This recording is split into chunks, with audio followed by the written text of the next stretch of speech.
निरंतर साधन करने के लिए भाई जी कहते हैं कि भविष्य के लिए शुभ विचार कीजिए। किंतु साधकों के मन की जिज्ञासा कि जब परिस्थितियां इतनी विपरीत हों, दुख ही दुख जीवन में हो, मन के अनुकूल कुछ ना बनता हो, तो फिर शुभ का विचार, भविष्य के लिए सकारात्मक विचार हृदय में कैसे आए। हम आप पूज्य भाई जी की वाणी जो हमारे साधना पथ को प्रकाशित करने वाली है, किस प्रकार, किस विधि से, किस रीति से हम और आप निरंतर श्वास श्वास में राम भजन कर सकते हैं, इस मार्ग को प्रकाशित करने वाले इन पत्रों का जो साधकों और पूज्य भाई जी के बीच का संवाद है, उसे श्रवण कर रहे हैं। आज के पत्र में साधक मन के विचार के अनुसार पूज्य भाई जी लिखते हैं कि भविष्य के लिए शुभ विचार कीजिए। यही शुभता आपकी शुभता को आमंत्रित करने वाली है। जय श्री हरि। पूज्य गुरुदेव के चरणों में प्रणाम। सभी नामनष्ट साधकों को जय जय श्री सीताराम।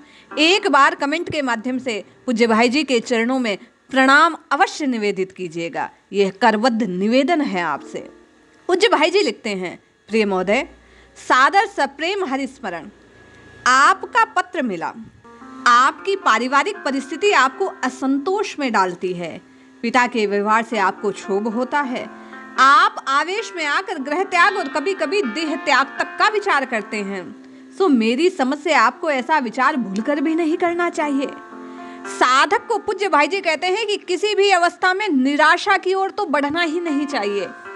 भगवान पर पूर्ण विश्वास रखकर प्रत्येक परिस्थिति में जीवन निर्वाह की बात को ही सोचना चाहिए। संसार में ऐसा कोई नहीं जिसके मन की सब बातें होती हों। भगवान का मंगल विधान मानकर प्रतिकूलता में अनुकूलता का अनुभव करने से चित्त में शांति हो सकती है।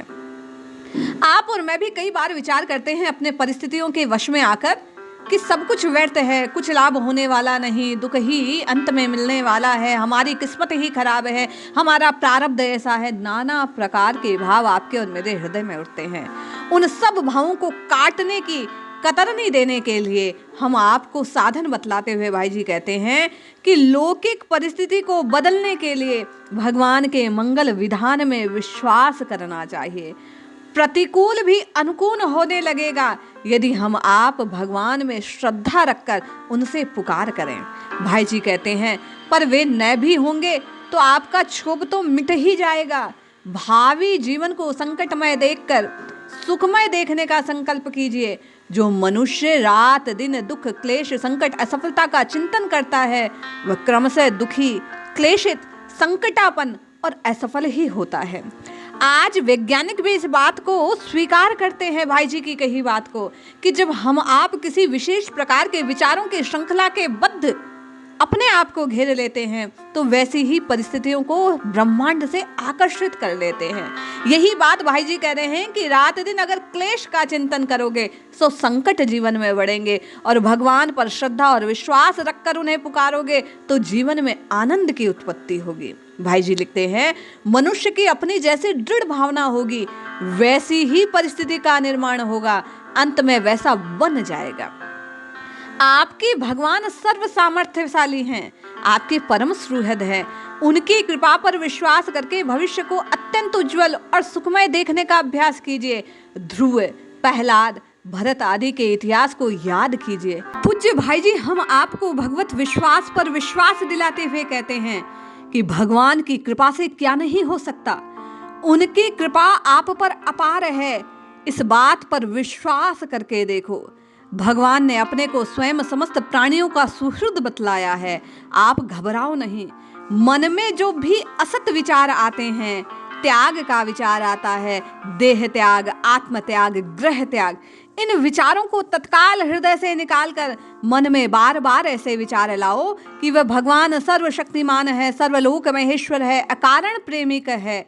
भगवान के परम प्यारे हम हैं और उनकी कृपा हम पर होगी। पूज्य भाई जी कहते हैं, उनकी कृपा सुधा धारा निरंतर आप पर बरस रही है। आवश्यकता केवल विश्वास कर पुकारने की है। आप उनके लाडले पुत्र पुत्रियां हैं। उनकी कृपा से आपकी सारी विपदाएं, सारी अड़चनें स्वतः दूर हो जाएंगी। उनकी घोषणा है, तुम मुझ में चित्त लगा दो, मेरी कृपा से सारी कठिनाइयों से तर जाओगे। भाई जी कहते हैं आपकी प्रत्येक स्थिति से वे परिचित हैं, सदा आपके कल्याण के साधन में लगे हैं। उनकी कृपा शक्ति से सामने आप पर विपत्ति डालने वाले कुछ नहीं कर पाएंगे। वे सर्वशक्तिमान हैं। आपका वे सब प्रकार से रक्षा करने वाला एकमात्र पर्दा है। आपकी रक्षामय परत है। स्नेहमयी माता जैसे बालक की रक्षा करती है, हमारे ईश्वर, हमारे भगवान, हमारे इष्ट, हमारे राम जी हमारी रक्षा करने को कर्तव्यबद्ध हैं। आप किसी प्रकार निराश, उदास, विषादग्रस्त मत होइए। भाई जी बार बार कहते हैं कि निराशा का त्याग कर एकमात्र भगवत विश्वास को हृदय में स्थापित करते हुए पुकार कर देखो। भविष्य को संकटापन्न अंधकार में देखने का अर्थ है भगवान की कृपा पर विश्वास न करना। आप जब कीर्तन भजन करते हैं सो बड़ी अच्छी बात, पर जब कीर्तन भजन का प्राण तो भगवान का विश्वास है। आप 50 माला ना भी कर पाए भाई जी के कहे अनुसार, कोई बात नहीं। भाई जी कहते हैं यदि भगवत विश्वास को हृदय में स्थान देकर 2 माला भी जप ली तो वह 50 से अधिक भारी होगी, आपका कष्ट काट देगी। विश्वास में वह शक्ति है जो भगवत कृपा को आप पर अवश्य में स्थापित कर देती है। विश्वासहीन भजन तो निष्प्राण है। घर वाले यदि आपके भजन कीर्तन से नाराज हैं तो मन ही मन भजन कीजिए। मन ही मन करने को कोई नहीं रोक सकता। आप तो बस विश्वास से, श्रद्धा से, प्रेम से, प्रीति से भगवान को पुकारिए। भाई जी हम सबको कह रहे हैं कि निराशा को छोड़कर एकमात्र उन परमात्मा पर विश्वास कर पुकारिए, निश्चित लाभ होगा। जय श्री हरि।